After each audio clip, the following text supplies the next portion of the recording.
L'isolation thermique par l'extérieur, ou ITE, est obligatoire lors d'un ravalement de plus de 50% des façades. Réaliser une ITE sous enduit lors d'un ravalement s'avère rapidement rentable en considérant les économies sur les factures énergétiques. D'autant plus que des aides financières peuvent être reçues si les travaux respectent les exigences réglementaires. La technique d'ITE sous enduit consiste à rapporter des panneaux isolants rigides sur la façade. Les isolants en panneaux rigides possèdent différents niveaux de performance thermique. Plus le lambda de l'isolant est faible, plus la résistance thermique sera élevée pour une même épaisseur. Les panneaux en polyuréthane ont le meilleur lambda, suivi des panneaux en polystyrène et en laine de roche, puis des panneaux en liège et en fibre de bois. Dans tous les cas, l'isolant choisi doit posséder le marquage CE et un avis technique pour bénéficier de l'assurance décennale. Sa pose devra être conforme au DTU 45.3. La perméabilité à la vapeur d'eau de l'isolant est essentielle pour isoler les murs d'un bâti ancien.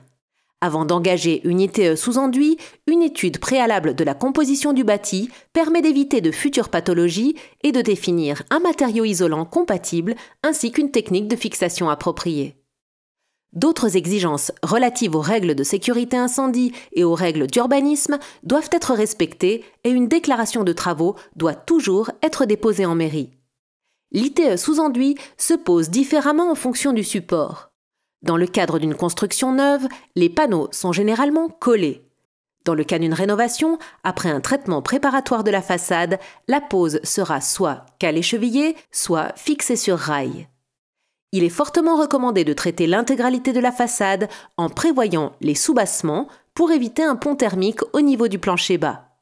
Selon l'environnement du logement, la faisabilité technique et l'impact financier peuvent cependant rendre difficiles les travaux de soubassement. Une fois l'isolant fixé, le sous-enduit est appliqué, puis le treillis souple avant d'appliquer l'enduit de finition choisi.